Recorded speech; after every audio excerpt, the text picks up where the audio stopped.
الحمدللہ وکفی والصلاة والسلام علی عبادہ الذین اصطفیٰ، خصوصاً علی افضلہم وخاتم النبیین محمد الامین وعلی آلہ وصحبہ اجمعین. اما بعد فاعوذ باللہ من الشیطان الرجیم. بسم اللہ الرحمن الرحیم.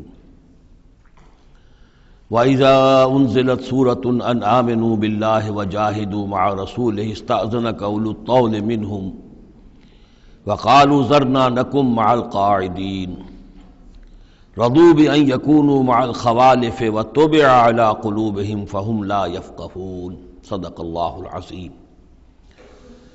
سورہ توبہ میں ابھی یہی منافقین کا بیان چل رہا ہے، اور جب کوئی صورت نازل ہوتی ہے کہ ایمان لاؤ اللہ پر اور جہاد کرو اس کے رسول کے ساتھ مل کر، استأذنک اولو الطول منہم، تو ان میں سے جو مقدرت والے ہیں، دولت والے ہیں، وسائل رکھنے والے ہیں، وہ بھی آپ سے آ کر رخصت مانگتے ہیں. وقالوا ذرنا نکن مع القاعدین، اور کہتے ہیں کہ ہمیں چھوڑ دیجئے، رہنے دیجئے، ایگزمپٹ کر دیجئے، ہم یہیں بیٹھ رہنے والوں میں شامل ہو جائیں. رضوا بأن یکونوا مع الخوالف، وہ اس پر راضی ہو گئے کہ پیچھے رہنے والی عورتوں میں شامل کر دیے جائیں. یعنی جنگ کرنا مردوں کا کام ہے، اور خواتین کو چونکہ پیچھے بچے اور خواتین ظاہر بات ہے کہ گھروں میں رہ جانے والے تھے، تو انہوں نے اپنے لیے یہ مقام پسند کیا. یہ ایک طرح کا ان پر طنز ہے. رضوا بأن یکونوا مع الخوالف وطبع علی قلوبہم فہم لا یفقہون، تو ان کے دلوں پر مہر کر دی گئی اور اب وہ سمجھ نہیں سکتے. لیکن الرسول والذین آمنوا معہ، اس کے برعکس اللہ کے رسول صلی اللہ علیہ وسلم اور جو لوگ ان کے ساتھ ایمان لائے، جاہدوا باموالہم وانفسہم، انہوں نے جہاد کیا اللہ کی راہ میں، اپنے اموال سے بھی، اپنی جانوں سے بھی. وَأُولَٰئِکَ لَهُمُ الْخَيْرَاتُ، یہ وہ لوگ ہیں جن کے لیے بھلائیاں ہیں، خوبیاں ہیں، نیکیاں ہیں، اچھا اجر ہے. وَأُولَٰئِکَ هُمُ الْمُفْلِحُونَ، اور یقیناً یہی لوگ ہیں فلاح پانے والے، آخری منزل مراد کو پا لینے والے. فلاح کے لفظ پر انشاءاللہ تفصیلی گفتگو جو ہے وہ سورہ مومنون کے شروع میں ہوگی. یہ ایک بڑی اہم اصطلاح ہے قرآن کی، میں نے اب تک اس کا ترجمہ بس اسی طریقے سے اسی لفظ کے ساتھ کیا ہے. اعد اللہ لہم جنات تجری من تحتہا الانہار خالدین فیہا، اللہ تعالیٰ نے ان کے لیے ان باغات کو تیار کیا ہے جن کے دامن میں یا جن کے نیچے ندیاں بہتی ہوں گی، جن میں وہ ہمیشہ ہمیش رہیں گے. ذالک الفوز العظیم، اور یہ بہت بڑی کامیابی ہے. وجاء المعذرون من الاعراب لیؤذن لہم، اور آئے آپ کے پاس بہانے بنانے والے بدو بھی. مدینے کے لوگوں کا تذکرہ ہو رہا تھا، اب ظاہر بات ہے یہ نفیر عام تھی، اعلان عام تھا، تو اب جو بھی آس پاس تھے، جو دیہات میں رہنے والے مسلمان تھے، ان پر بھی یہ حکم جو ہے عائد تھا. تو ان میں سے بھی لوگ آئے اور رخصت طلب کرنے لگے. جاء المعذرون من الاعراب، اعراب اعرابیون کی جمع ہے، وہ جو لوگ بادیہ نشین بدو. لیؤذن لہم، کہ انہیں بھی اجازت دے دی جائے، انہیں بھی رخصت دے دی جائے. وقعد الذین کذبوا اللہ ورسولہ، اور بیٹھ رہے وہ لوگ جنہوں نے کہ جھوٹ کہا تھا اللہ سے اور اس کے رسول سے، وعدے جو کیے تھے وہ جھوٹ نکلے، یا یہ کہ جو عذر کر رہے وہ جھوٹا ہے. سیصیب الذین کفروا منہم عذاب علیم، ان قریب ان میں سے جو لوگ کفر پر اڑ جائیں گے، یا جو لوگ فی الواقع کفر کی حد کو پہنچ گئے ہیں، ان کے لیے دردناک عذاب ہے. لیس علی الضعفاء، کمزوروں کا معاملہ یہ نہیں ہے، ان پر کوئی ذمہ داری نہیں ہے، کوئی ملامت نہیں ہے ضعیف ہوں. ولا علی المرضى، نہ ہی بیماروں پر. ولا علی الذین لا یجدون ما ينفقون، نہ ہی ان پر کہ جن کے پاس کچھ خرچ کرنے کے لیے نہیں ہے. آخر اتنا لمبا سفر کرنا ہے، تبوک تک جانا ہے، کوئی سواری چاہیے، 4 آدمیوں پر 1 اونٹ ہو، کچھ تو ہو، کہیں تو کچھ نہ کچھ تو ان کو سہارا ملے.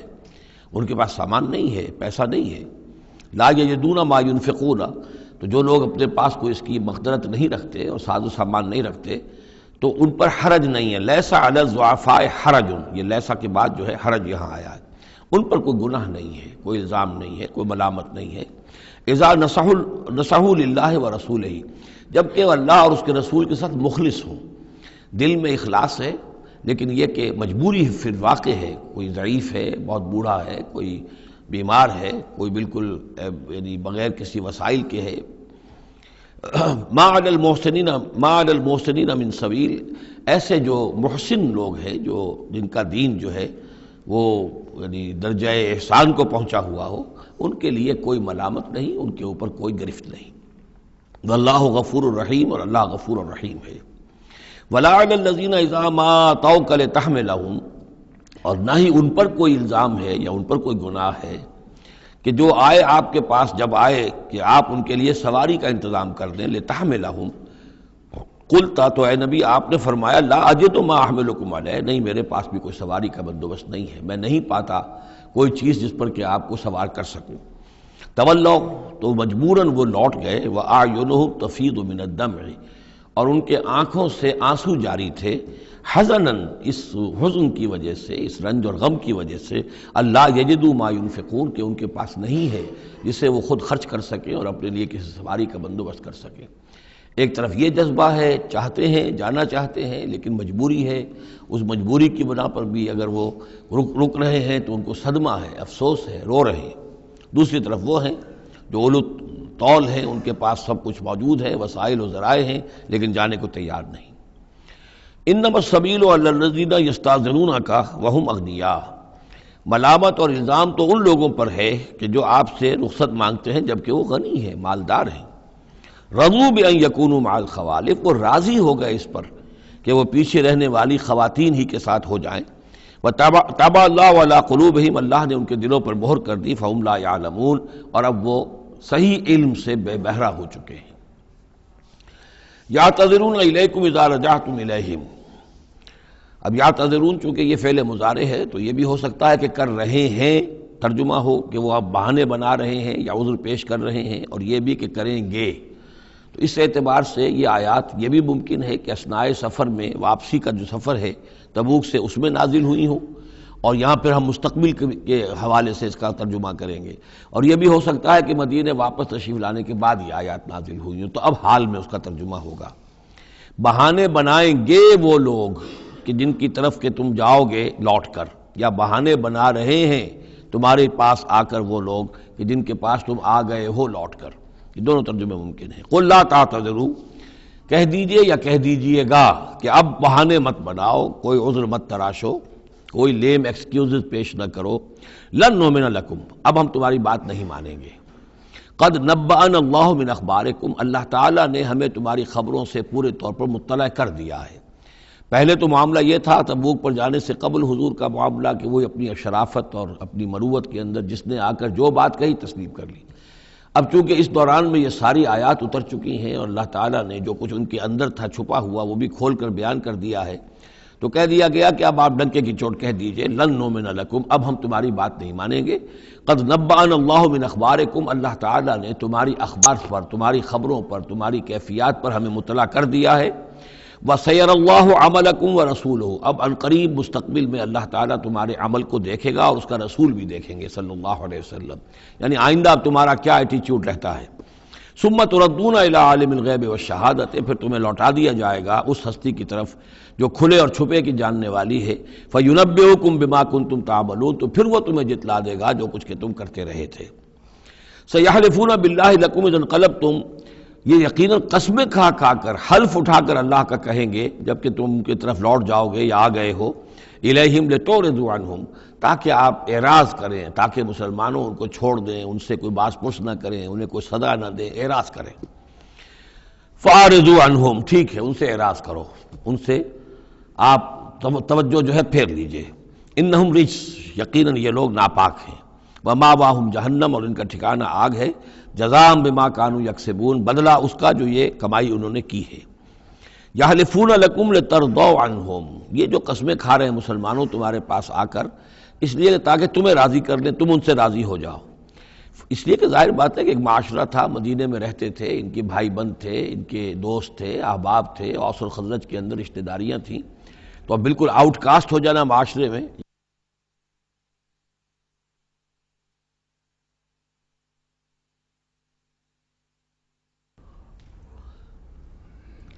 تو ظاہر بات ہے کہ وہ پھر کوشش کرتے تھے کہ سارے مسلمان ہم سے بدظن نہ ہو جائیں، سب لوگ جو ہیں بدگمان ہو جائیں، تو ہم تو آؤٹ کاسٹ ہو جائیں گے۔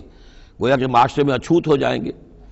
تو وہ آ کے لوگوں سے ملاقاتیں کر کر کے پھر ان کو بتاتے تھے کہ نہیں ہمارا تو یہ عذر تھا، یہ مجبوری تھی، ہماری نیتوں پر شک نہ کرو۔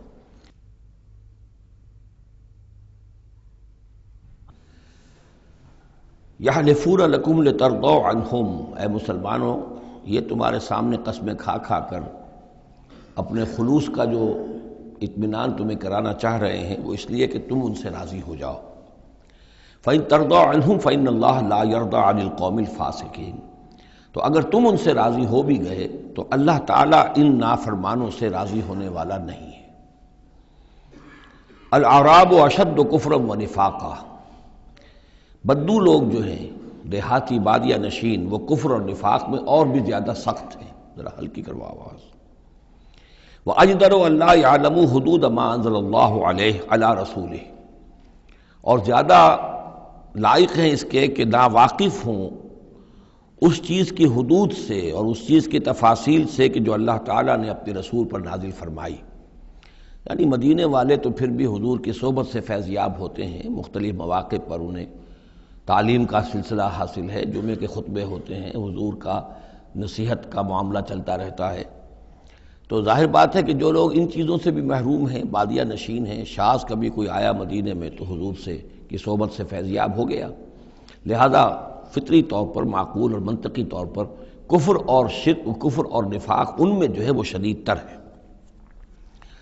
واللہ علیم الحکیم، اور اللہ تعالیٰ سب کچھ جاننے والا اور کمال حکمت والا ہے۔ ومن الاعراب، اور ان بدوؤں میں سے وہ بھی ہیں، من یتخذ ما ينفق مغرما، کہ جو کچھ انہیں خرچ کرنا پڑتا ہے اسے وہ تاوان سمجھتے ہیں، یعنی زکوٰۃ ہے، عشر ہے، جو بھی اب ان کے اوپر عائد ہو گیا ہے، جو محصولات ہیں اسلامی نظام کے، اب یہ چونکہ ان کو دینے پڑ رہے ہیں، پہلے تو کوئی نظام ایسا تھا نہیں، تو یہ ان کو ایسے محسوس کرتے ہیں جیسے کوئی تاوان ہو۔ وَيَتَرَبَّصُ بِكُمُ الدَّوَائِرَ، اور وہ منتظر ہیں کہ کوئی گردش زمانہ آئے اور یہ جو حکومت قائم ہوئی ہے مدینے میں، جس کی وجہ سے ہمیں یہ سب کچھ کرنا پڑ رہا ہے، کوئی اس کے اندر تبدیلی پیدا ہو جائے، وہ حکومت ختم ہو جائے۔ علیہم دائرۃ السوء، اصل میں بری گردش خود ان پر مسلط ہے، یعنی جو منافقت ہے جو ان کے دلوں کے اندر، وہ ہے اصل برائی کے جو ان پر مسلط ہے۔ واللہ سمیع علیم، اور اللہ سب کچھ سننے والا اور جاننے والا ہے۔ وَمِنَ الْأَعْرَابِ مَن يُؤْمِنُ بِاللَّهِ وَالْيَوْمِ الْآخِرِ، اور اعراب سب کے سب ویسے نہیں ہیں، بلکہ ان میں سے ایسے بھی ہیں۔ من الاعراب، انہی بدوؤں میں وہ بھی ہیں، من یؤمن باللہ والیوم الآخر، جو ایمان رکھتے ہیں اللہ پر، یوم آخر پر، ویتخذ ما ينفق، اور جو چیز بھی وہ خرچ کرتے ہیں اللہ کی راہ میں اس کو سمجھتے ہیں قربات عند اللہ، کہ اللہ تعالیٰ کے قرب کا ذریعہ ہوگا، تقرب الی اللہ کا ذریعہ بن جائے گا۔ ہمارا یہ صدقہ، ہمارا یہ خیرات، ہمارا یہ دین کے لیے انفاق جو ہے، یہ اللہ تعالیٰ سے ہمیں قرب عطا کرے گا۔ وصلوات الرسول، اور رسول صلی اللہ علیہ وسلم کی طرف سے عنایتیں ہوں گی اور ان کی دعائیں ہماری شامل حال ہو جائیں گی۔ گویا کہ صاحب ایمان بھی تھے ان بدوؤں میں، سب کے سب منافق ہی نہیں تھے۔ الا انہا قربۃ لہم، آگاہ ہو جاؤ، ہاں ان کا یہ انفاق اللہ کی راہ میں خرچ کرنا یقیناً ان کے لیے باعث تقرب ہے اللہ کے لیے، اللہ کے نزدیک۔ سیدخلہم اللہ فی رحمتہ، ان قریب اللہ تعالیٰ انہیں اپنی رحمت میں داخل کرے گا۔ ان اللہ غفور الرحیم، یقیناً اللہ تعالیٰ معاف فرمانے والا، رحم فرمانے والا ہے۔ اب جو مضمون آ رہا ہے 13ویں رکوع میں، اس میں کیٹیگرائز کیا جا رہا ہے کہ اہل ایمان جو تھے اس وقت، یا یوں سمجھیے کہ جو مسلمان تھے ان میں کیا حفظ مراتب کا معاملہ کیا تھا۔ ظاہر بات ہے کہ تمام اہل ایمان ایک درجے کے تو نہیں تھے، خدا پنج انگشت یکساں نہ کرد، نہ ہر زن زنست و نہ ہر مرد مرد، نہ تمام مومن ایک جیسے تھے، نہ تمام منافق ایک جیسے تھے، نہ تمام کمزور لوگ ایک جیسے تھے۔ تو یہ بھی بڑی یوں سمجھیے کہ حکمت قرآنی کا ایک اہم موضوع ہے، اس لیے کہ آئندہ بھی جب بھی کبھی کسی مسلمان معاشرے میں کوئی دینی تحریک اٹھے گی، ظاہر بات ہے جیسا کہ میں نے عرض کیا ہے انسانی فطرت میں تو کوئی تبدیلی نہیں ہوئی ہے، اسی طرح کے صورتحال پیش آئے گی، تو اس کی پہچان کے لیے لوگوں کے درمیان درجے بندی کا ایک فہم اور تفقع حاصل کرنے کے لیے یہ آیات جو ہیں یہ بہت ہی اہم ہیں۔ والسابقون الاولون من المہاجرین والانصار، اور پہل سبقت کرنے والے مہاجرین میں سے اور انصار میں سے، والذین اتبعوہم باحسان، اور وہ لوگ جنہوں نے ان کی پیروی کی بھلائی کے ساتھ، نیکی کے ساتھ، رضی اللہ عنہم ورضوا عنہ، اللہ ان سے راضی ہو گیا اور وہ اس سے راضی ہو گئے۔ وعد لہم جنات تجری تحتها الانہار خالدین فیہا ابدا، ان کے نیچے ندیاں بہتی ہوں گی، اللہ نے وہ باغات تیار کر دیے ہیں ان کے لیے جن کے نیچے ندیاں بہتی ہوں گی، اس میں وہ ہمیشہ ہمیشہ رہیں گے۔ ذالک الفوز العظیم، یہی ہے بہت بڑی کامیابی۔ اب یہ ٹاپ کی ہیں، دو درجے ہیں، دو مراتب ہیں۔ جیسے ایک مرتبہ ہم دیکھ چکے سورہ نساء میں انبیاء، صدیقین، شہداء، صالحین، یہ گویا کہ ایک خاص اعتبار سے، اب اس کی تفاصیل میں جانے کا یہ موقع نہیں ہے، یہ مختلف اعتبارات سے درجہ بندی ہوتی ہے۔ ایک یہ درجہ بندی ہمارے سامنے آ رہی ہے کہ ٹاپ کے دو جو ہیں ان کے لیے الفاظ آئیں السابقون الاولون اور والذین اتبعوہم بإحسان، یہ وہ لوگ ہیں نیک سرشت اور جن کی فطرتیں سلیمہ اور جن کی عقل سلیم تھی، لیکن ان میں بھی دو درجے تھے۔ ایک درجہ وہ تھا کہ جن میں اتنی ہمت بھی ہوتی ہے کہ جیسے ہی حق سامنے آئے فوراً قبول کر لیں اور بالکل دائیں بائیں نہ دیکھیں کہ اس سے پھر کیا لازم آئے گا، کیا چھوڑنا پڑے گا، کیا کرنا پڑے گا، بلکہ یہ کہ بس ان کے لیے حق جو ہے وہ اتنی بڑی قیمتی شے ہے کہ اس کے مل جانے کے بعد ہر چہ بعد آباد، اب ہر جو ہونا ہے وہ ہو جائے۔ وہ تاخیر نہیں کرتے، دیر نہیں کرتے، ان میں ہمت ہوتی ہے۔ وہ یہ نہیں دیکھتے کہ اس پگڈنڈی پہ چلنے والے تو کوئی ہے ہی نہیں، بلکہ یہ کہ اگر پہلے ہی میں کیسے چھلانگ لگا دوں، کیسے میں چل پڑوں، کوئی مجھے آگے چلتا ہوا نظر ہی نہیں آ رہا ہے، بلکہ ان کے اندر وہ ہمت ہوتی ہے۔ یہ ایک مزاج اللہ تعالیٰ نے لوگوں کے بنائے ہیں، جیسا کہ حضور نے فرمایا الناس کالمعادن، جیسے معدنیات ہیں۔ اب سونے کی اور جو ہے اس کو صاف کریں گے تو سونا بنے گا، چاندی کی اور کو کتنا ہی صاف کر لیں سونا تو نہیں بنے گا، وہ چاندی ہی بنے گی۔ تانبے کی اور ہے، کتنا ہی آپ اس پر محنت کر لیں وہ آپ اچھے سے اچھا تانبا اس میں سے نکال لیجئے، لیکن یہ کہ ظاہر بات ہے کہ وہ سونا تو نہیں بنے گا۔ اسی طرح الناس کالمعادن، لوگوں کا معاملہ بھی یہ ہے کہ ان کی بھی اللہ تعالیٰ کی طرف سے جو ان کی طبائع بنائی گئی ہیں جس طرح کی، ان کے اندر فرق و تفاوت ہے۔ تو کچھ لوگ وہ ہیں السابقون الاولون، فوراً حق کو قبول کرنا، بے خطر کود پڑنا، بے خطر کود پڑا آتش نمرود میں عشق، عقل ہے محو تماشائے لب بام ابھی۔ کچھ دوسرے لوگ ہوتے ہیں سلیم الفطرت بھی ہیں اور ان کو بھی بات سمجھ میں آ گئی ہے، لیکن ہمت میں تھوڑے سے کم ہوتے ہیں۔ پہلے ذرا کچھ لوگ آگے چل کے معلوم ہو جائے کہ ایک دو آدمی آگے بھی جا رہے ہیں تو آج راستہ ہوگا یہ، آخر جو چل رہے ہیں یہ لوگ، اگر انہوں نے ہمت کر لی ہے تو چلو ہم بھی ہمت کریں۔ تو والذین اتبعوہم بإحسان، جو ان کے پیچھے چلے، ان کا اتباع کیا، لیکن کیا نیک نیتی سے، اس میں کوئی خلل نہیں، کوئی فساد نہیں، وہ بات باقی ساری ٹھیک ہے، بس تھوڑی سی اس کو کہنا چاہیے کہ جس کو ہمت کہا جائے، وہ ہمت کے اندر جو ہے ہمت مرداں، وہ اس کے اندر کوئی کمی ہے۔ لیکن ان دونوں کو بریکٹ کر لیا ہے، السابقون والسابقون الاولون من المہاجرین والانصار۔ اچھا یہ بھی نوٹ کر لیجئے کہ انصار تو ایمان لائیں 10-11 سال کے بعد۔ اب ظاہر بات ہے کہ متبعین بإحسان جو مہاجرین کے ہیں وہ زمانی اعتبار سے انصار سے پہلے ایمان لائے ہیں، لیکن مزاج کا معاملہ ہوتا ہے۔ انصار میں سے بھی بعض وہ تھے فوری طور پر انہوں نے قبول کیا اور اسی طرح کیا، یکسو ہو گئے، ہر چہ بعد آباد کشتی درآب انداختے۔ تو یہ مزاج کی بات ہے، اس کا زمانے سے تعلق نہیں ہے، یہ مزاج کی بات ہے۔ کسی بھی وقت اور آئندہ بھی ہمیشہ ایسا رہے گا، کچھ لوگ ایسے ہوں گے کہ جو حق کو قبول کرتے ہیں اور پھر قطعاً نہیں پرواہ کرتے، دائیں بائیں نہیں دیکھتے، کوئی آ رہا ہے یا نہیں آ رہا، کوئی ساتھ دے رہا ہے یا نہیں دے رہا ہے، کچھ نہیں، کوئی خطرات ہیں، کوئی مشکلات ہیں، کوئی مصائب آئیں گے، ہر چہ بعد آباد۔ کچھ لوگ ہیں جو ذرا دائیں بائیں دیکھ کر تھوڑا سا چلتے ہیں، ان کی ہمت جو ہے اتنی نہیں ہوتی۔ والسابقون الاولون من المہاجرین والانصار والذین اتبعوہم بإحسان رضی اللہ عنہم ورضوا عنہ وعد لہم جنات تجری تحت الانہار خالدین فیہا ابدا ذالک الفوز العظیم۔ وممن حولکم من الاعراب منافقون، اب یہ ایک طرف تو یہ ٹاپ کے دو اور ایک اب بالکل نیچے جا کر، اور جو لوگ تمہارے آس پاس آباد ہیں جو بدوؤں میں، جو بادیہ نشین ہیں، ان میں منافق ہیں۔ ومن اہل المدینہ، اور نہ صرف ان میں ہیں، اہل مدینہ میں بھی ہیں۔ مردوا علی النفاق، یہ لوگ وہ ہیں جو نفاق پر اڑ چکے ہیں۔ اب یعنی ان کا نفاق جو ہے جیسے ٹی بی کی 3rd سٹیج ہوتی ہے کہ جس کے بعد پھر امید نہیں ہوتی کہ شفا ہو جائے گی، یہ پرانی زمانے کی باتیں ہیں، اب تو ٹی بی لا علاج مرض نہیں رہا، پہلے کی بات ہے۔ لیکن یہ ہے کہ یہ اس جو مرض ہے نفاق کا، ان کا اس تیسری سٹیج کو پہنچ چکا ہے۔ مردوا علی النفاق لا تعلمہم، آپ انہیں نہیں جانتے، نحن نعلمہم، ہم انہیں جانتے ہیں۔ سنعذبہم مرتین، ہم انہیں بار بار عذاب دیں گے. ان کے لیے تو عذاب روز کھڑا تھا، روز مطالبہ آتا تھا نکلو اللہ کی راہ میں، روز جھوٹ بولنا، روز قسمیں کھانی، روز کسی نہ کسی طریقے سے بہانے بنانا. ان کی زندگی ضیق میں تھی، یہ نہیں تھا کہ وہ اس طریقے سے آرام سے تھے. ثم یردون الی عذاب عظیم، اور پھر ان کو لوٹا دیا جائے گا ایک بہت بڑے عذاب کی طرف، وہ آخرت کا عذاب ہے. اس کے بعد اب درمیان میں پھر دو کیٹیگریز آ رہی ہیں. وہ لوگ کہ جو کچھ نیمے درو نیمے برو ہیں، منافق نہیں ہیں لیکن ہمت کی بہت کمی ہے، کچھ چلنا چاہتے بھی ہیں، کچھ نہیں چل پاتے ہیں، کچھ چلتے ہیں لیکن کبھی کبھی کسی سے غلطی بھی ہو جاتی ہے، کوئی ہمت بھی کرتے ہیں لیکن کبھی کوئی غلبہ ہو جاتا ہے، کوئی کسل ہو جاتا ہے، کوئی سستی طاری ہو جاتی ہے. اب ان کی کیٹیگری آ رہی ہے، لیکن ان کو بھی دو حصوں میں تقسیم کریں گے. وآخرون اعترفوا بذنوبہم، اور کچھ لوگ اور ہیں جو اپنے گناہوں کا اعتراف کرتے رہتے ہیں، اپنی کوتاہیوں کا. جھوٹ نہیں بولتے، جھوٹا بہانہ نہیں بناتے، جھوٹی قسم نہیں کھاتے. ہم سے خطا ہو گئی، ہم سے غلطی ہو گئی، واقعتاً ہم سے کوتاہی ہوئی ہے، واقعتاً ہم اپنے اہل و عیال کے اندر مصروف ہو کر اور اپنے فرائض کی ادا کرنے میں کوتاہی کا ثبوت دیتے رہے ہیں. یہ اعتراف، جب تک اعتراف ہوگا نفاق نہیں شمار ہوگا. جہاں جھوٹا بہانہ آنا شروع ہوا وہ نفاق ہے، اور جہاں جھوٹی قسم آ گئی وہ نفاق کی دوسری سٹیج ہے. اور اس کے بعد تیسری سٹیج یہ ہوتی ہے کہ اہل ایمان سے انہیں ضد ہو جاتی ہے، قد ہو جاتی ہے، دشمنی ہو جاتی ہے کہ یہ بے وقوف لوگ جو ہیں ان کی وجہ سے ہم پریشان ہو رہے ہیں.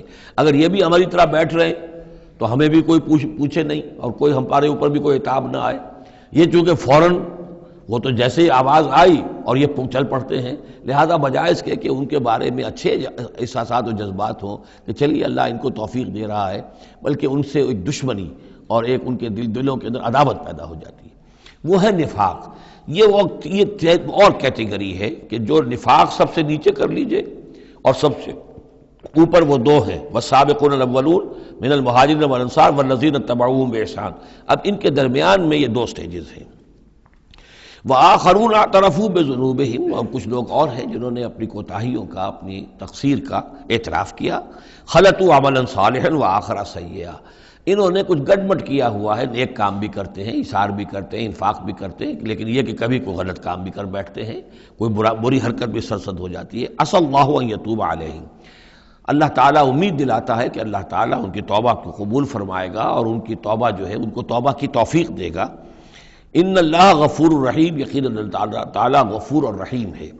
اس میں شان نزول کے اعتبار سے ایک روایت بھی ہے. حضرت ابو لبابہ تھے رضی اللہ تعالیٰ عنہ اور ان کے کچھ ساتھی تھے، ان سے غزوہ تبوک کے موقع پر یہ کوتاہی ہو گئی کہ کسل کی وجہ سے اور مال اور دنیا میں اپنے مصروفیات اور مشاغل کی وجہ سے نہیں جا سکے.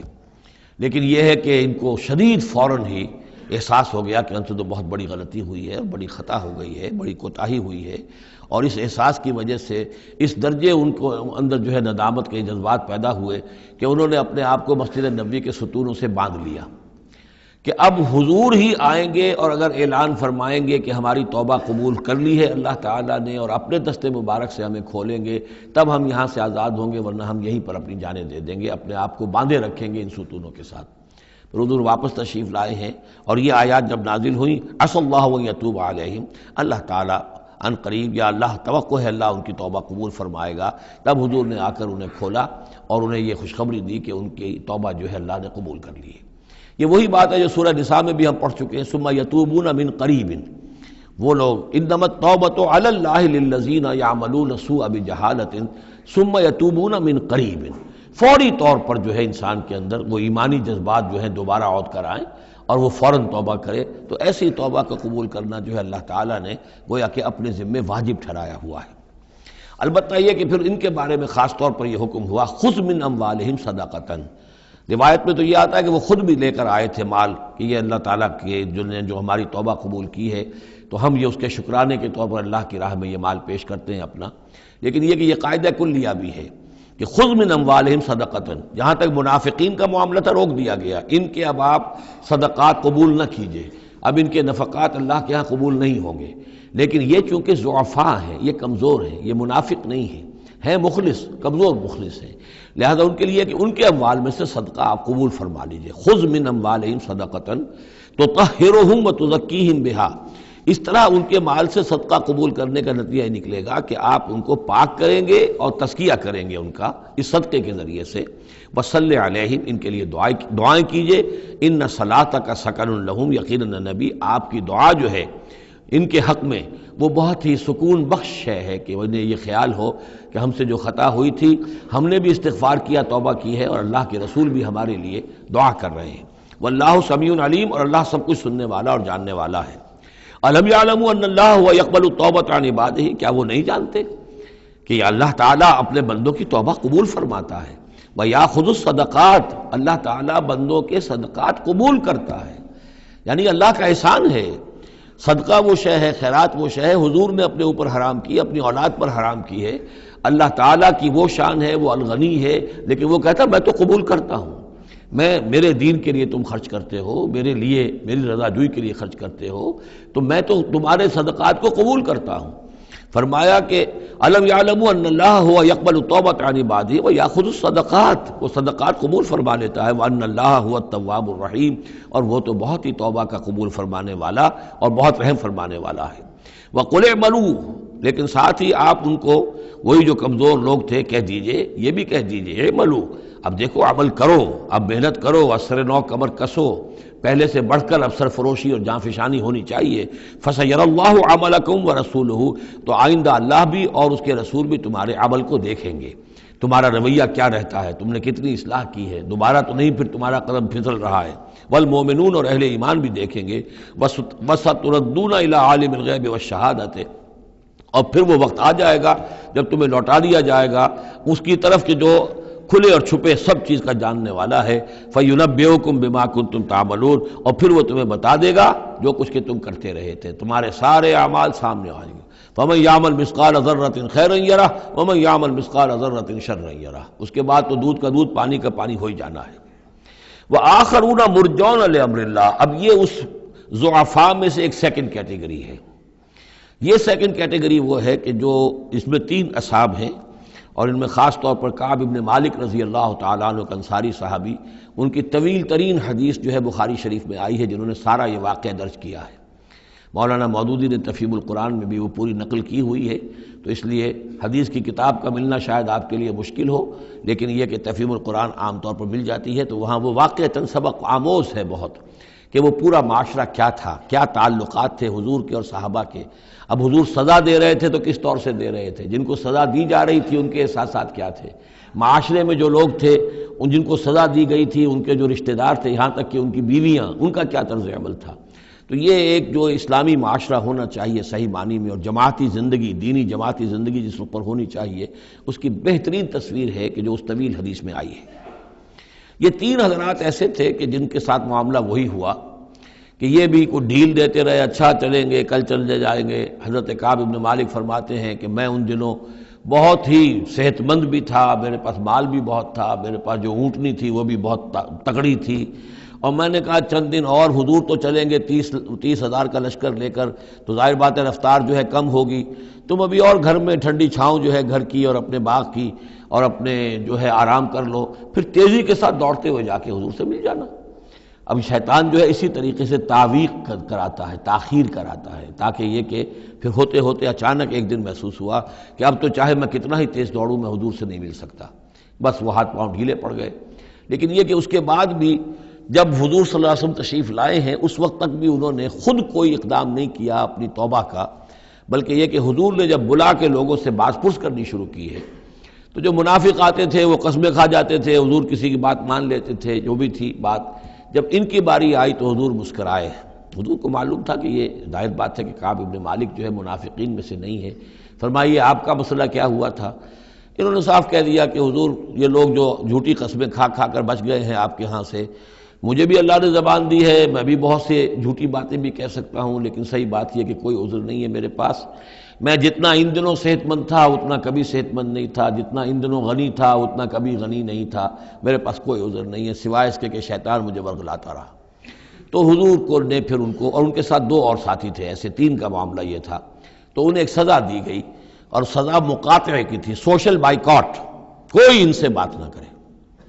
وہ ان کے اوپر 50 دن جو گزرے ہیں، گھر میں ان کی بیوی ان سے بات کرنے کو تیار نہیں ہے. پوچھا گیا کہ میں بیوی یہاں پر میں رکھوں یا نہ رکھوں. بیوی نے آ کر کہا بوڑھے آدمی ہیں، کوئی ان کی خدمت کرنے والا نہیں ہے کہ رہ سکتی ہو، لیکن شاید انہوں نے بعد میں اپنی بیوی کو بھی بھیج دیا تھا، اس لیے کہ کسی کے پاس جاتے تھے کہ اللہ کے بندے تمہیں تو معلوم ہے کہ میں منافق نہیں ہوں، میں مسلم ہوں، اور تم مجھ سے بات نہیں کرتے ہو. تو وہ جواب دیتے تھے مسلمان اللہ و رسولہ عالم، اللہ اور اس کے رسول کو زیادہ بہتر معلوم ہے، اور منہ موڑ کر چلے جاتے تھے.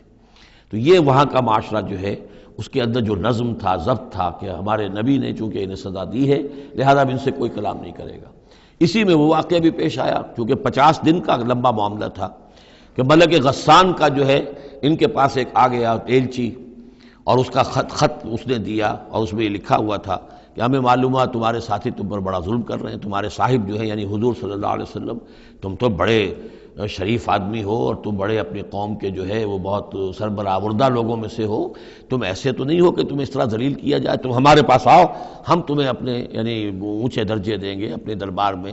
تو انہوں نے کہا یہ اور مصیبت آئی، اور وہ خط لے کر پھاڑا اور تندور کے اندر پھینک دیا. ورنہ یہ کہ اگر ذرا سی بھی کوئی کمزوری ہوتی تو یہ کہ اس شیطان نے اس کمزوری کو ایکسپلائٹ کرنے کا بھی اتنا بڑا جو ہے داؤ کھیلا تھا.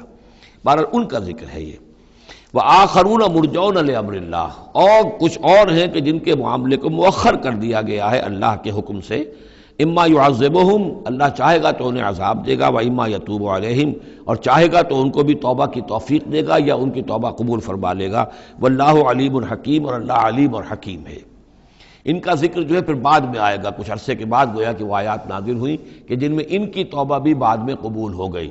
لیکن 50 دن کا بڑا سخت سوشل بائیکاٹ. والذین اتخذوا مسجدا ضرارا وکفرا وتفریقا بین المؤمنین وارصادا لمن حارب اللہ ورسولہ من قبل، اور وہ لوگ کہ جنہوں نے ایک مسجد بنائی ہے ضرار کے طور پر، زدم زدہ، ضرر سے ضرار باب مفعلہ ہے، وکفرا اور کفر کے لیے، وتفریقا بین المؤمنین اور اہل ایمان میں تفریق پیدا کرنے کے لیے، وارصادا لمن حارب اللہ ورسولہ اور ان لوگوں کو گھات فراہم کرنے کے لیے، جائے پناہ دینے کے لیے کہ جو اللہ اور اس کے رسول سے جنگ کر رہے ہوں، من قبل جو کہ اس سے پہلے سے اللہ اور اس کے رسول سے جنگ کر رہے تھے. یہ مسجد ضرار بنائی تھی منافقین نے مدینے کے اندر، اور مسجد قباء کے قریب کے علاقے ہی میں تھی یہ. اور یہ اصل میں اس کے پیچھے ایک شخص تھا ابو عامر راہب، خزرج کا یہ شخص تھا، اور یہ شخص بھی ویسے بڑا عالم شخص تھا، اور یہ عیسائی ہو گیا تھا اور راہب ہو گیا تھا. جیسے کہ ورقہ ابن نوفل تھے، وہ قرشی تھے، لیکن وہ بھی ان کی طبیعت سلیم تھی، عقل سلیم اور فطرت سلیمہ کی روشنی میں انہوں نے بھی اس وقت پھر بت پرستی چھوڑ کر اور عیسائیت اختیار کر لی تھی. کان یکتب التوراۃ بالعبرانیہ، اور اتنے بڑے عالم تھے کہ تورات عبرانی زبان میں لکھا کرتے تھے. تو اس حوالے سے اسی طرح کی ایک پیرلل شخصیت یہ ہے، ابو عامر خزرج کے تھے یہ. لیکن یہ شخص جو ہے راہب بنا، لیکن اس کو معاملہ برعکس ہوا. ورقہ ابن نوفل نے تو حضور کی تصدیق کی جب حضرت خدیجہ رضی اللہ تعالی عنہا لے کر گئی ہیں حضور کو، ان کا کہ یہ وہی ناموس ہے جو موسیٰ اور عیسیٰ پر آیا تھا، اور اللہ کرے کہ میں اس وقت تک زندہ رہوں جب کہ آپ کی قوم آپ کو یہاں سے نکال دے گی. تو حضور حیران ہوئے، ابا مخرجیہم، کیا یہ لوگ مجھے یہاں سے نکال دیں گے؟ تو ان کا کہ ہاں یہ معاملہ ایسا ہی ہے، جس کے ساتھ بھی ہوا ہے پھر اس کی قوم نے اس کے ساتھ دشمنی کی ہے. تو برعکس رویہ یہ تھا اس کا ابو عامر خزرجی کا کہ یہ جو ہے حضور کا شدید ترین دشمن ہو گیا. بدر کی شکست جب ہو گئی کفار کو تو پھر یہ مکے ہی میں جا کر آباد ہو گیا، اور وہاں یہ سازش کرتا رہا. اور یہ فوج جو ابو سفیان لے کر آئے احد میں، اس کے پیچھے بھی اس کی سازش کار فرما تھی. اور احد میں ساتھ آیا مشرکین کے، اور وہاں آ کر اس نے مسلمانوں کے جب لشکر آمنے سامنے ہوئے تھے دامن احد میں، تو اس نے باہر نکل کر تقریر کی تھی انصار مدینہ پر جو بھی اثرات اس کے تھے قدیم کے. نیک آدمی تھا، عالم آدمی تھا، زاہد آدمی تھا، راہب تھا. تو اس حوالے سے اس نے چاہا تھا کہ انصار کو برگشتہ کریں محمد رسول اللہ صلی اللہ علیہ وسلم سے کہ وہ علیحدہ ہو جائیں، لیکن اس کی کوئی چال چلی نہیں تھی، کامیاب نہیں ہو پائی تھی. پھر یہ کہ اس کے بعد جب حنین کی بھی جنگ ہو چکی، اور پھر تھک ہار کر جب اسے معلوم جزیرہ نماء عرب میں تو میرے لیے کوئی جگہ نہیں ہے، تو پھر وہ شام چلا گیا تھا. شام میں مقیم رہ کر اس کا سلسلہ جنبانی جاری تھا مدینے کے منافقین کے ساتھ، اور وہاں سے اس نے انہیں حکم دیا کہ ایک مسجد بناؤ، ہو ذرا مدینے سے باہر، تاکہ جو بھی ہمارے سازشی عناصر ہیں وہ وہاں جمع ہو سکیں. یہ آپ کہیں گے مسجد ہے، یہ تو ہم مسجد میں نماز پڑھنے کے لیے جمع ہوتے ہیں. اور چونکہ مدینے سے ذرا باہر ہوگی لہذا اس کی خبریں بھی عام طور پر لوگوں کو نہیں ملیں گی، باہر سے کوئی پیغام مجھے بھیجنا ہوگا میں وہاں پہنچا دوں گا۔ تو نام اس کا مسجد رکھا گیا، اصل میں وہ فتنے کا ایک مرکز تھا جو تعبیر کیا گیا۔ تو والذین اتخذوا مسجدا ضرارا وکفرا وتفریقا بین المؤمنین وارصادا لمن حارب اللہ ورسولہ، یہ تھے مقاصد اس مسجد کی تعمیر کے، مسجد نما عمارت جو انہوں نے بنائی تھی کہ وہ اصل میں مسلمانوں کو نقصان پہنچانے کے لیے، کفر کی تقویت کے لیے، اہل ایمان میں تفریق پیدا کرنے کے لیے، اور جو بھی اللہ اور اس کے رسول کے دشمن ہیں ان کو ایک جائے پناہ اور ان کے لیے ایک گھات کی جگہ کہ وہ وہاں جا کر آ کر بیٹھے، جی مسافر ہیں مسجد کے اندر ٹھہرے ہوئے ہیں، ان کے اوپر کوئی جو ہے کوئی تعارض ان سے نہ کرے۔ وَلَيَحْلِفُنَّ إِنْ أَرَدْنَا إِلَّا الْحُسْنَى، اور عن قریب وہ قسمیں کھا کھا کر کہیں گے کہ نہیں حضور ہماری کوئی بری نیت نہیں تھی، کوئی ارادہ نہیں تھا، بلکہ یہ کہ ہم نے تو نیکی کا ارادہ کیا تھا۔ اصل میں دوسری مسجد ہم سے دور پڑتی تھی، کچھ جماعت میں ہماری کچھ نمازیں رہ جاتی تھی جماعت سے، ہم نے کہا کہ ہم ایک مسجد اور بنا لیں تاکہ ہماری تمام جو نمازیں ہیں باجماعت ادا ہو جائیں۔ واللہ یشہد انہم لکاذبون، اللہ گواہی دیتا ہے کہ یہ جھوٹے ہیں۔ لا تقم فیہ، انہوں نے آ کے حضور سے درخواست کی، ایک دفعہ حضور آپ تشریف لے چلیے، آپ کے آنے سے وہاں بڑی برکت ہو جائے گی، تو آپ مسجد جو ہے ہماری اس کو بھی یہ سعادت نصیب ہو جائے کہ آپ قدم رنجاں فرمائے وہاں، لیکن اللہ تعالیٰ نے بر وقت روک دیا۔ لا تقم فیہ ابدا، اے نبی آپ اس مسجد میں کبھی کھڑے نہ ہو۔ لمسجد اسس علی التقوی من اول یوم، یقیناً وہ مسجد جو پہلے دن ہی سے تقوی پر تعمیر کی گئی، مسجد قباء قریب ہی تھی، اور یہ وہ مسجد ہے کہ جو سب سے پہلے تعمیر ہوئی ہے اور اس کی بنیاد تقوی پر تھی۔ حضور جب ہجرت کا سفر اختیار کر کے آئے تھے، مدینے پہنچے تو وہاں پہلا پڑاؤ تھا، مدینے سے 3 میل باہر، اس پڑاؤ کی جگہ پر یہ وہ مسجد قباء ہے۔ تو مسجد اسس علی التقوی من اول یوم، پہلے دن سے جو مسجد جو ہے تقوی پر جس کی بنیاد رکھی گئی، احق ان تقوم فیہ، وہ زیادہ حقدار ہے، مستحق ہے اس کی کہ آپ اس میں کھڑے ہوں، اس میں نماز پڑھیں۔ فیہ رجال یحبون ان یتطہروا، اس میں وہ لوگ ہیں کہ جن کو بڑی پسند ہے یہ بات کہ وہ بہت پاک رہیں، بہت پاک رہیں۔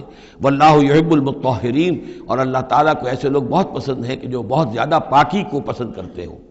ان سے پوچھا گیا پھر مسجد قباء والے مسلمانوں سے کہ آپ لوگوں کی وہ کون سا وصف ہے آپ کا جس کی وجہ سے اللہ تعالیٰ نے اتنی مدح فرمائی ہے کہ یہ بڑے متطہرین ہیں، مطہرین، اور اللہ ان کو پسند کرتا ہے؟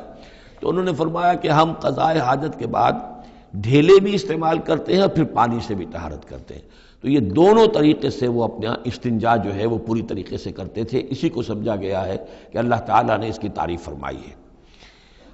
فیہ رجال یحبون ان یتطہروا واللہ یحب المطہرین، افمن اسس بنیانہ علی تقوی من اللہ ورضوان، تو کیا بھلا وہ کہ جس نے اپنی بنیاد رکھی ہو اپنی عمارت کی تقوی پر اللہ کی طرف سے اور اس کی رضا پر، وہ بہتر ہے، ام من اسس بنیانہ، یا وہ کہ جس نے اپنی تعبیر کی بنیاد رکھی ہے علی شفا جرف ہار، ایک ایسی کھائی کے کنارے پر جس کا کنارہ گرا چاہتا ہے، فنہارا بہ فی نار جہنم، تو پھر وہ اس کو لے کر گر گیا نار جہنم میں۔ یعنی یہ کہ انسان تعبیر کرتا ہے تو کوئی جگہ دیکھتا ہے، فرض کیجئے کوئی ایسی جگہ ہے کہ نیچے سے کھوکھلی ہے، آپ نے دیکھا ہوگا بعض جگہ دریاؤں کے کناروں کے اوپر کہ نیچے سے لیکن اوپر کنارہ چلا آ رہا ہے، اب اس کنارے کے اوپر جو ہے جس کے نیچے سپورٹ نہیں ہے، کوئی تعمیر کرے گا تو تعمیر کہاں جائے گی؟ وہ تو ظاہر بات ہے کہ وہ دریا میں گر جائے گی۔ تو اصل میں یہ جو تدبیریں ہوتی ہیں منافقین کی، ان کی مثال ایسے ہے کہ جہنم کے کنارے کے اوپر یہ خشکی ہے، اس کا کنارہ باہر نکلا ہوا ہے، اس پر ہی اپنی تعمیر کر رہے ہیں، ظاہر بات ہے کہ وہ کنارہ بھی ڈھہ جائے گا اور ان کو اور ان کی تعمیر کو لے کر جہنم میں جا گرے گا۔ واللہ لا یہدی القوم الظالمین، اور اللہ تعالیٰ ایسے ظالم لوگوں کو راہیاب نہیں کرتا۔ لا یزال بنیانہم الذی بنوا ریبۃ فی قلوبہم، یہ عمارت جو انہوں نے بنائی ہے، یعنی یہ جو بھی منافقت کی عمارت انہوں نے تعمیر کی ہے اور تانا بانا بنا ہے، یہ عمارت جو انہوں نے بنائی ہے اب رہے گی ان کے دلوں میں، شکوک و شبہات پیدا کیے رکھے گی، الا ان تقطع قلوبہم، الا یہ کہ ان کے دل کے ٹکڑے کر دیے جائیں۔ اس کو یوں سمجھیے کہ اگر فرض کیجئے کسی کے جسم میں کینسر بہت پھیل گیا ہو تو ظاہر بات ہے آپریشن نہیں ہو سکتا، کیا کریں گے آپ؟ پورے جسم کے ٹکڑے کر دیں گے؟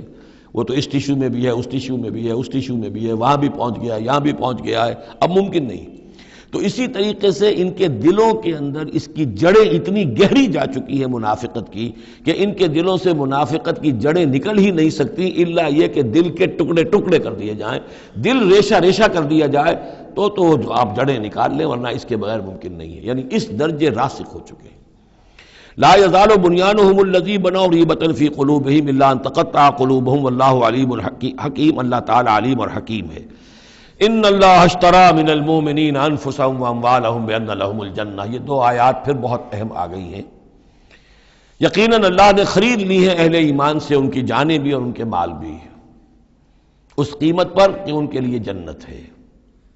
یقاتلون فی سبیل اللہ، یہ ہے بیع و شراء جو ایک صاحب ایمان کی اللہ کے ساتھ ہو جاتی ہے۔ ان اللہ اشترا، صاحب ایمان بیچتا ہے، اللہ خریدتا ہے۔ ان اللہ اشترا من المؤمنین انفسهم واموالهم بان لهم الجنہ یقاتلون فی سبیل اللہ، وہ جنگ کرتے ہیں اللہ کی راہ میں، فیقتلون ویقتلون، تو قتل کرتے بھی ہیں قتل ہوتے بھی ہیں۔ 70 قتل کر دیے انہوں نے قرشی میدان بدر میں، 70 شہید ہو گئے دامن احد میں۔ وعد اللہ علیہ حقا، وعدن علیہ حقا، یہ وعدہ اللہ کے ذمے ہے، ثابت ہے، پختہ ہے، قائم ہے، یعنی جنت انہیں اللہ دے کر رہے گا۔ اس میں اصل میں جو بین السطور کا یہ یا جو چیز پس منظر میں ہے وہ یہ ہے کہ ایک سودا ہوتا ہے نقد، آپ نے مال دیا اور قیمت لے لی، بات ختم ہو گئی۔ یہ جو اللہ کے ساتھ سودا ہے یہ ادھار ہے، یہاں سب کچھ لگا دو، خرچ کر دو، جان مال تن من دھن لگا دو، آخرت میں ملے گی جنت۔ جنت یہاں نہیں ہے، جنت وہاں ہے۔ تو چونکہ ادھار کا سودا ہے، اس پر دل میں کچھ نہ کچھ دغدغہ رہتا ہے۔ نو نقد نہ تیرا ادھار والی جو مثال ہے کہ 9 نقد نہ تیرا ادھار، ادھار کی 13 سے بہتر ہے کہ 9 جو نقد ملتے ہیں وہ لے لیے جائیں۔ تو اس حوالے سے جو ہے انسانی کمزوری بر بنائے طبع بشری اس کے اندر ایک دغدغہ رہتا ہے، اس کو اب کس زور کے ساتھ اس کی نفی کی جا رہی ہے۔ وعدن علیہ حقاً، کوئی شک نہ کرو یہ وعدہ ہے اس کے ذمے حق ثابت، فی التوراۃ والانجیل والقرآن، اور اللہ کی طرف سے اس وعدے کی توثیق 3 دفعہ ہو چکی ہے، تورات میں ہوئی، انجیل میں ہوئی، قرآن میں ہوئی۔ ومن اوفی بعہدہ من اللہ، اور اللہ سے بڑھ کر اپنے عہد کا وفا کرنے والا کون ہوگا؟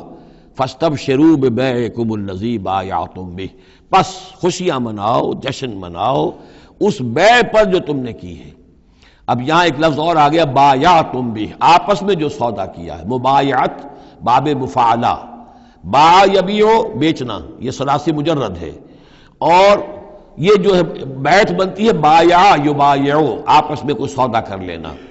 تو فاستبشروا ببیعکم الذی بایعتم بہ، بس خوشیاں مناؤ اس بیع پر جس کا سودا تم نے اپنے اللہ سے کیا ہے۔ یہیں سے لفظ بیعت نکلا ہے۔ بیعت کیا ہے؟ ایک بندہ اللہ کے حوالے کرتا ہے اپنے آپ کو، لیکن چونکہ اللہ تعالیٰ تو سامنے خود موجود نہیں ہے، اس وقت اللہ کے رسول تھے، تو بیعت ہو رہی ہے اصل میں تو اللہ سے، بیع اللہ سے ہے اور بیعت رسول اللہ سے ہو رہی ہے صلی اللہ علیہ وسلم۔ دست مبارک اللہ کا نہیں ہے بلکہ اللہ کے رسول کا ہے۔ البتہ ایک جگہ ہم جا کر دیکھ لیں گے کہ فرمایا گیا کہ ایک تیسرا ہاتھ اور بھی ہے، انویزیبل ہاتھ، غیر مرئی ہاتھ اللہ کا بھی ہے، ید اللہ فوق ایدیہم، اللہ کا ہاتھ ان کے ہاتھوں کے اوپر ہے۔ تو یہ بیع ہے، یہ سودا ہے، یہ ایمان کا لازمی تقاضا ہے۔ ان اللہ اشتری من المؤمنین انفسهم واموالهم بان لهم الجنہ یقاتلون فی سبیل اللہ فیقتلون ویقتلون وعدا علیہ حقا فی التوراۃ والانجیل والقرآن ومن اوفی بعہدہ من اللہ فاستبشروا ببیعکم الذی بایعتم بہ وذلک هو الفوز العظیم۔ اور یہی ہے بہت بڑی کامیابی۔ اللہ تعالی ہم میں سے ہر ایک کو یہ توفیق دے کہ اللہ کے ساتھ یہ بیع و شراء ہم کریں، اللہ کے ساتھ سودا کریں اور اللہ تعالیٰ کے ہاتھ اپنے جانیں اور مال بیچ دیں۔ اب اس کا جو ظہور ہوگا انسانی شخصیت میں وہ کیا ہے؟ یہ آیت بھی بڑی ہی گمبھیر اور بڑی جامع آیت ہے، بہت جامع آیت ہے۔ اس میں 9 الفاظ آئے ہیں، التائبون العابدون الحامدون السائحون الراکعون الساجدون الآمرون بالمعروف والناہون عن المنکر والحافظون لحدود اللہ وبشر المؤمنین۔ توبہ کرنے والے، اللہ کی پرستش اور بندگی کرنے والے، اللہ کی حمد اور تعریف کرنے والے، دنیاوی آسائشوں سے لا تعلق رہنے والے سائحون، پچھلے زمانے میں ہوتا تھا بنباس لینے والے، چلے جانے والے، شہروں کو چھوڑ کر چلے جاتے تھے لوگ جنگلوں کے اندر، لیکن ہمارے ہاں اسلام میں اب سیاحت نہیں رہی ہے، رہبانیت ختم کر دی گئی ہے۔ البتہ روزے داروں پر اطلاق ہوتا ہے، مہاجرین پر، مجاہدین پر جو اللہ کی راہ میں نکلے ہوتے ہیں وہ بھی گویا کہ ان کے مشابہ ہو جاتے۔ لا رہبانیت فی الاسلام الا الصوم، لا رہبانیت فی الاسلام الا الجہاد فی سبیل اللہ۔ الراکعون، رکوع کرنے والے، الساجدون، سجدہ کرنے والے، اور پھر تین الفاظ وہ ہیں کہ جو ایک عملی جد و جہد، باقی سارے اوصاف تو اپنے ہیں، ذاتی ہیں، لیکن اس سے جو متعدی ہونا ہے، معاشرے کے ساتھ انہیں جو معاملہ کرنا ہے، جو بھی اب اس دعوت و تحریک کے لیے جو عمل کرنا ہے، الامرون بالمعروف، نیکی کا حکم دینے والے، والناہون عن المنکر، بدی سے روکنے والے، اور سب سے زیادہ جامع لفظ آیا حافظون لحدود اللہ، اللہ کے حدود کی حفاظت کرنے والے، گویا کہ خدائی فوجدار بن کر کھڑے ہو جانے والے کہ یہ اللہ کے حدود ہیں، ہم پامال نہیں کرنے دیں گے، ہم انہیں توڑنے نہیں دیں گے۔ یہ ہے وہ در حقیقت کے جو منہج انقلاب نبوی کے ضمن میں اس دور میں جو ایک اجتہاد کی ایک ضرورت ہے کہ جو بھی آخری مرحلہ ہوگا جبکہ وہ سارے مراحل طے ہو چکے ہوں تو اس میں نہی عن المنکر بالید، کہ ہم حدود اللہ کو اب نہیں ٹوٹنے دیں گے اور ہم پوری طاقت کے ساتھ حفاظت کریں گے اللہ کی حدود کی، اور جو بھی منکرات ہیں ان کو روکیں گے۔ وَبَشِّرِ الْمُؤْمِنِينَ، اور اے نبی ان اہل ایمان کو آپ بشارت دے دیجئے، اللہم ربنا اجعلنا منہم۔ ما کان للنبی والذین آمنوا ان یستغفروا للمشرکین ولو کانوا اولی قربی، اور یہ نبی کے لیے اور نہ ہی اہل ایمان کے لیے یہ روا ہے کہ وہ استغفار کریں، بخشش چاہیں مشرکین کے لیے، خواہ وہ ان کے قرابت دار ہوں، ولو کانوا اولی قربی من بعد ما تبین لہم، اس کے بعد کہ ان کے لیے یہ بات واضح ہو چکی ہو انہم اصحاب الجحیم، کہ وہ لوگ جہنمی ہیں۔ وما کان استغفار ابراہیم لابیہ الا عن موعدۃ وعدہا ایاہ، اور نہیں تھا استغفار کرنا ابراہیم کا اپنے والد کے حق میں مگر ایک وعدے کی بنیاد پر کہ جو انہوں نے اس سے کیا تھا جب گھر سے نکالا ہے باپ نے، یہ ہم سورہ مریم میں پڑھیں گے، تو اس وقت وعدہ کر کے نکلے تھے ساستغفر لک ربی انہ کان بی حفیہ، وہ وعدہ نبھاتے رہے، اور وہ نبھاتے اس لیے رہے کہ امید تھی کہ جب تک وہ زندہ تھا باپ کہ شاید اللہ تعالیٰ اس کو ہدایت دے دے اور یہ ایمان پر آ جائے، لیکن جب اس کی موت واقع ہو گئی تو انہوں نے استغفار بند کر دیا، اس لیے کہ اب ثابت ہو گیا کہ وہ در حقیقت کفر کے اوپر اڑا رہا، اور موت جب واقع ہو گئی تو اب تو توبہ کا دروازہ بند ہو چکا۔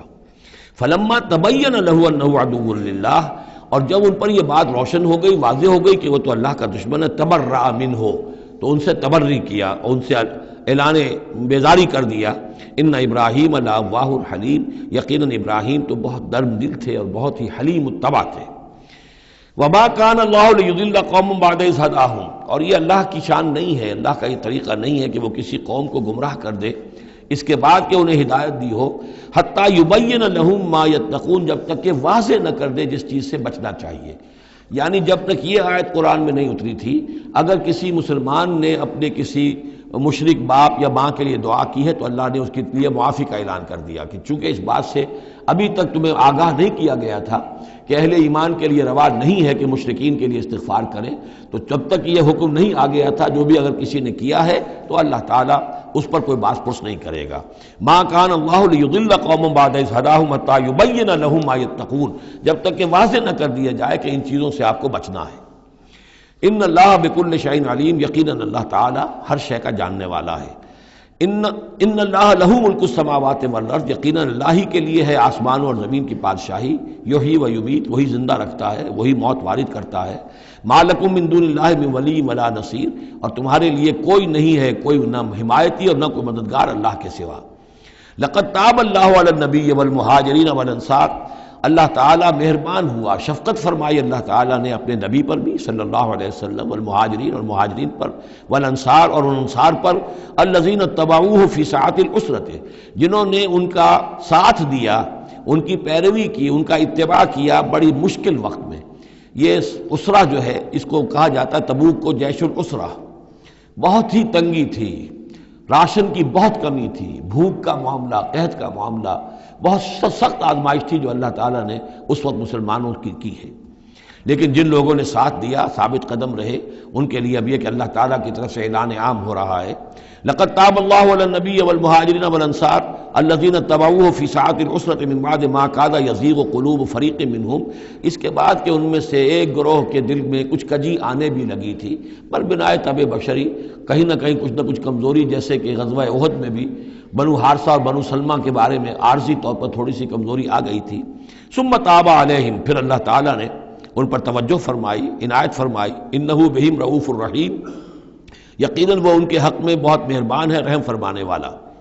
وعلی الثلاثۃ الذین خلفوا، اور اب یہ اعلان ہو گیا ان تین کے بارے میں بھی جن کا کہ معاملہ مؤخر کر دیا گیا تھا، اور وہ تین کعب ابن مالک اور ان کے ساتھ اور بھی ہلال ابن امیہ اور مرارہ ابن ربیع رضی اللہ تعالیٰ عنہ اجمعین، یہ تین صحابہ تھے انصاری۔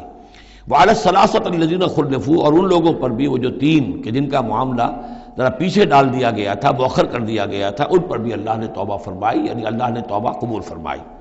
حتیٰ اذا ضاقت علیہم الارض بما رحبت، یہاں تک کہ جب زمین ان پر اپنی تمام کشادگی کے باوجود تنگ پڑ گئی، وضاقت علیہم انفسہم، اور ان پر اپنی جانیں جو ہے بھاری ہو گئیں، وظنوا ان لا ملجا من اللہ الا الیہ، اور انہیں یقین ہو گیا کہ اللہ تعالیٰ سے بچ کر جا کر کوئی اور پناہ گاہ ہے ہی نہیں سوائے اس کے کہ اسی کی جناب میں آ کر پناہ لی جائے۔ لا ملجا من اللہ الا الیہ، جیسے یہ کہ کوئی بچے کو اگر ماں مارتی ہے تو بچہ پھر لپکتا ہے ماں کی طرف، لپٹتا ہے ماں سے، جائے کہاں؟ ظاہر بات ہے کہ مار رہی ہے ماں، لیکن وہ پھر لپٹ رہا ہے ماں کے ساتھ۔ اسی طرح لا ملجا من اللہ الا الیہ، اللہ تعالیٰ کی طرف سے اگر کوئی سختی بھی آئے، سزا بھی آئے، تو آخر بھاگے جائیں کہاں؟ اللہ ہی کی جناب میں پھر پناہ لینی ہے۔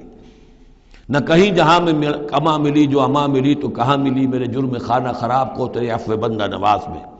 ثم تاب علیہم لیتوبوا، تو اللہ تعالیٰ نے ان کی توبہ قبول فرمائی تاکہ وہ بھی دوبارہ متوجہ ہو جائیں اور اپنی جو بھی کمزوریاں تھیں ان کو رفع کریں۔ ان اللہ هو التواب الرحیم، یقیناً اللہ تعالیٰ تواب ہے اور رحیم ہے۔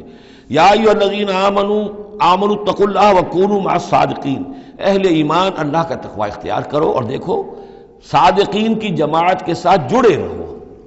یہ جڑے رہنا جو ہے یہ ہے در حقیقت کسی جماعتی زندگی کے اندر، جیسا کہ ہم نے اس سے پہلے پڑھا تھا سورہ انعام میں، لَهُ أَصْحَابٌ يَدْعُونَهُ إِلَى الْهُدَى ائْتِنَا، اگر کسی کے کچھ ساتھی ہوں، کسی وقت کسی کا پاؤں گر گیا، پھسل گیا، تو کوئی اور ساتھی سہارا دینے والا ہو، ہاتھ پکڑنے والا ہو، کسی کی کسی وقت ہمت جو ہے جواب دے رہی ہے تو دوسرا جو ہے اس کی ہمت بنانے والا ہو، اجتماعی زندگی جو برکتیں ہیں۔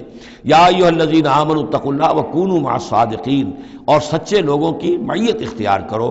ما کان لأہل المدینۃ ومن حولہم من الاعراب ان یتخلفوا عن رسول اللہ، یہ بالکل روا نہیں تھا مدینے والوں کے لیے، اور نہ ہی جو ان کے ارد گرد تھے بدو لوگ جو آباد تھے، کہ وہ پیچھے رہ جاتے رسول کو چھوڑ کر۔ رسول جا رہے ہیں، تپتی راہیں مجھ کو پکارے، دامن پکڑے چھاؤں گھنیری، وہ تپتی راہوں کی طرف رسول تو جا رہے ہیں اور یہ بیٹھے رہے اپنی ٹھنڈی چھاؤں کے اندر۔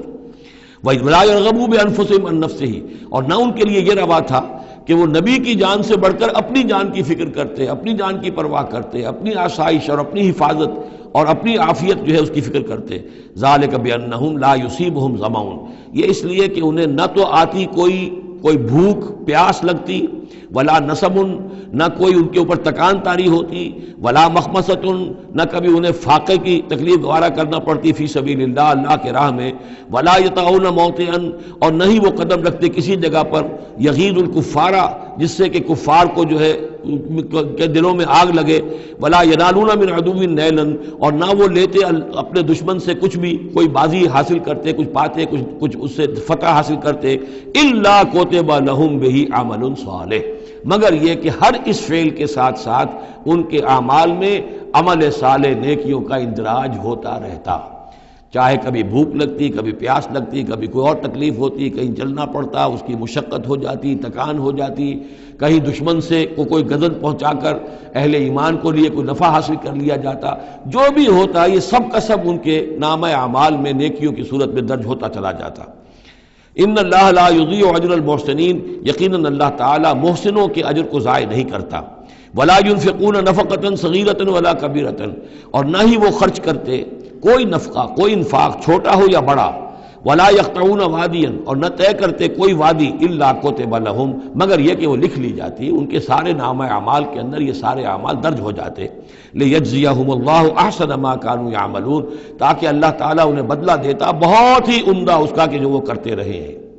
وما كان المؤمنون لينفروا كافة، اور اہل ایمان کے لیے یہ بات تو ممکن نہیں ہے کہ وہ سب کے سب نکل آئیں۔ اب یہ در حقیقت حل بتایا جا رہا ہے، چونکہ یہ بات سامنے آ چکی ہے کہ جو لوگ بدو ہیں، بادیہ نشین ہیں، وہ کفر میں اور نفاق میں زیادہ سخت ہیں، ان کو حضور کی صحبت سے فائدہ نہیں پہنچ رہا، استفادہ نہیں کر پاتے۔ اب کیا کیا جائے، اس کا حل کیا ہو؟ یہ تو ممکن نہیں ہے کہ سارے بادیہ نشین آئیں اور مدینے میں آباد ہو جائیں۔ ما کان المؤمنون لینفروا کافہ، سب کے سب اپنے اپنے علاقوں کو چھوڑیں اور آ جائیں مدینے میں، تو اب کیا شکل ہوگی؟ فلولا نفر من کل فرقۃ طائفۃ منہم طائفۃ، تو کیوں نہ نکلے ہر ایک جماعت میں سے ایک گروہ، ایک حصہ، لیتفقہوا فی الدین، وہ آئیں حضور کی خدمت میں رہیں، تفقہ فی الدین حاصل کریں، دین کا فہم، دین کی سمجھ حاصل کریں۔ وَلَيُنذِرُوا قَوْمَهُمْ إِذَا رَجَعُوا إِلَيْهِمْ، اور پھر جب جائیں اپنی قوم کی طرف واپس تو اپنی قوم کو بھی خبردار کریں، لَعَلَّهُمْ يَحْذَرُونَ، تاکہ وہ بھی بچیں۔ یعنی یہ ایک ہدایت کر دی گئی کہ اب تمام لوگ جو ہیں اس طریقے سے نظام بنایا جائے کہ لوگ آیا کریں گروہ در گروہ، اور یہاں مدینے میں حضور کے پاس قیام کریں، ان کی تربیت ہو، تعلیم ہو، ان کو سمجھایا جائے، سکھایا جائے، پڑھایا جائے، پھر وہ جائیں اور اپنے اپنے علاقوں میں جا کے لوگوں کے اندر اسی تعلیم کو عام کریں۔ یا ایھا الذین آمنوا قاتلوا الذین یلونکم من الکفار، اہل ایمان جنگ کرو ان کافروں سے جو تمہارے ساتھ ملحق ہیں۔ اصل میں یہ چونکہ اب حضور صلی اللہ علیہ وسلم کی جو دعوت کا بین الاقوامی یا عالمی یا آفاقی دور ہے، اس کا آغاز ہو چکا ہے، اب اس کو بڑھنا ہے، تو یہاں حکم دیا جا رہا ہے اب جو دارالاسلام کی سرحد یہاں ہے تو جو کافر یہاں بستے ہیں ان سے قتال کرو، پھر وہ سرحد آگے چلی جائے گی تو اگلوں کے ساتھ قتال کرو۔ یہ قتال جاری رہنا ہے تا آ کے پوری دنیا پر اللہ کا دین غالب ہو جائے۔ جیسے کہ وہ قتال جاری رہا، قاتلوہم حتی لا تکون فتنۃ ویکون الدین کلہ للہ، جیسے جزیرہ نمائے عرب کی حد تک قتال کے جاری رکھنے کا حکم تھا کہ جب تک جزیرہ نمائے عرب سے کفر اور شرک کا خاتمہ نہیں ہو جاتا اور اللہ کا دین وہاں غالب نہیں ہو جاتا، یہ جنگ جاری رہے گی۔ اب معاملہ یہ ہے کہ حضور صرف عرب کے لیے نہیں بھیجے گئے تھے بلکہ پوری دنیا کے لیے، لہذا اب اس کے لیے یہ اعلان عام ہے، چارٹر ہے، اسی پر عمل کرتے ہوئے فوجیں نکلی ہیں۔ ورنہ جیسا کہ میں نے کئی مرتبہ عرض کیا ہے، ایرانیوں نے تو کہا بھی تھا کہ ہمارے اوپر کیوں تم چڑھ کر آ گئے ہو، یہ اللہ کا حکم ہے۔ یا ایھا الذین آمنوا قاتلوا الذین یلونکم من الکفار ولیجدوا فیکم غلظہ، اور چاہیے کہ وہ تمہارے اندر سختی محسوس کریں، نرمی نہ پائیں، سختی محسوس کریں۔ وَاعْلَمُوا أَنَّ اللَّهَ مَعَ الْمُتَّقِينَ، اور جان لو کہ اللہ تعالیٰ متقیوں کے ساتھ ہے۔ وَإِذَا مَا أُنزِلَتْ سُورَةٌ فَمِنْهُم مَّن يَقُولُ أَيُّكُمْ زَادَتْهُ هَٰذِهِ ایمانا، اور جب کوئی صورت نازل ہوتی ہے تو وہ کہتے ہیں آپس میں، پھر منافقین کا تذکرہ ہو رہا ہے، بھائی کس کے ایمان میں اضافہ ہو گیا اس صورت سے، استہزاء کے انداز میں، کیونکہ یہ بات کہی گئی ہے جب وہ آیات سنتے ہیں اللہ کی تو ان کے ایمان میں اضافہ ہوتا ہے، تو اب وہ تبصر کرتے تھے۔ وَإِذَا نَزَلَتْ سُورَةٌ أُنزِلَتْ سُورَةٌ، جب کوئی صورت نازل کی جاتی ہے، فَمِنْهُمْ، تو ان میں سے وہ لوگ بھی ہیں جو کہتے ہیں، مَن يَقُولُ أَيُّكُمْ زَادَتْهُ هَٰذِهِ ایمانا، اس صورت کے آنے سے تم میں سے کس کس کے ایمان میں اضافہ ہو گیا۔ فَأَمَّا الَّذِينَ آمَنُوا فَزَادَتْهُمْ ایمانا، تو واقعتاً جو ایمان والے ہیں ان کے ایمان میں یقیناً اضافہ ہوا ہے۔ وَهُمْ يَسْتَبْشِرُونَ، اور وہ خوش ہوتے ہیں، خوشیاں مناتے ہیں، اللہ نے مزید آیات اتاری ہیں، اللہ نے ہمارے ایمان کو اور جلا بخشی ہے۔ وَأَمَّا الَّذِينَ فِي قُلُوبِهِم مَرَضٌ، رہ گئے وہ لوگ کہ جن کے دلوں میں روگ ہے، فَزَادَتْهُمْ رِجْسًا إِلَىٰ رِجْسِهِمْ، تو ان کے جو گندگی پہلے سے ہے ان آیات کے نزول کے بعد بھی ان کی گندگی ہی میں اضافہ ہوتا ہے۔ وَمَاتُوا وَهُمْ كَافِرُونَ، اور وہ مرتے ہیں اسی حال میں کہ وہ کافر ہوتے ہیں۔ اولا يرون انہم یفتنون فی کل عام مرۃ او مرتین، کیا یہ منافق دیکھتے نہیں ہیں کہ ہر سال ان کو آزمایا جا رہا ہے، ایک بار یا دو بار، کوئی نہ کوئی مرحلہ آ جاتا ہے، ہر سال کوئی قتال کا مرحلہ آ گیا، کوئی اور آزمائش آ گئی۔ ثم لا یتوبون ولا هم یذکرون، اس کے باوجود نہ یہ توبہ کرتے ہیں اور نہ ہی نصیحت اخذ کرتے ہیں۔ وَإِذَا مَا أُنزِلَتْ سُورَةٌ نَظَرَ بَعْضُهُمْ إِلَىٰ بَعْضٍ، اور جب کوئی صورت نئی اترتی ہے جس میں قتال کا ذکر بھی ہو جائے تو پھر وہ ایک دوسرے کو دیکھتے ہیں، نظر بعضهم الى بعض، کنکھیوں سے، آنکھوں میں اشارے کرتے ہیں، هل يراكم من احد، تمہیں کوئی دیکھ تو نہیں رہا؟ ثم انصرفوا، پھر وہ وہاں سے کھسک جاتے ہیں۔ صرف اللہ قلوبہم، اصل میں اللہ تعالیٰ نے ان کے دلوں کو پھیر دیا ہے، بانہم قوم لا یفقہون، اس لیے کہ ان کے دل تفقہ سے خالی ہیں۔ اب یہ جو دو آیتیں ہیں یہ قرآن مجید کی عظیم ترین آیات میں سے ہیں، لقد جاءکم رسول من انفسکم، لوگوں دیکھو آ گیا ہے تمہارے پاس ہمارا رسول صلی اللہ علیہ وسلم، تم ہی میں سے ہے، انسان ہے، بنی نوع بشر میں سے ہے، عزیز علیہ ما عنتم، اور مسلمانوں جو تم پر کوئی بات مشکل کی ہوتی ہے وہ ان پر بھی بڑی بھاری گزرتی ہے، حریص علیکم، تمہارے حق میں بہت حریص ہیں، سارے خیر، ساری خوبیاں، ساری بھلائیاں اللہ تمہیں دے دے، بالمومنین رؤوف الرحیم، اور اہل ایمان کے حق میں وہ شفیق بھی ہیں، رحیم ہیں، مہربان ہیں۔ فَإِن تَوَلَّوْا، پھر بھی اگر وہ منہ پھیر لیں، فقل، تو اے نبی کہہ دیجئے، حسبی اللہ، میرے لیے اللہ کافی ہے، لا الہ الا ہو، اس کے سوا کوئی معبود نہیں، علیہ توکل، تو میں نے اس پر توکل کیا ہے، وہو رب العرش العظیم، اور وہ بہت بڑے عرش کا رب ہے، وہ عرش جو اس کا ہمارے تصور کے اندر آ ہی نہیں سکتا، رب العرش العظیم، بڑے عرش والا مالک ہے۔ بارک اللہ لی ولکم فی القرآن العظیم ونفعنی وإیاکم بالآیات والذکر الحکیم۔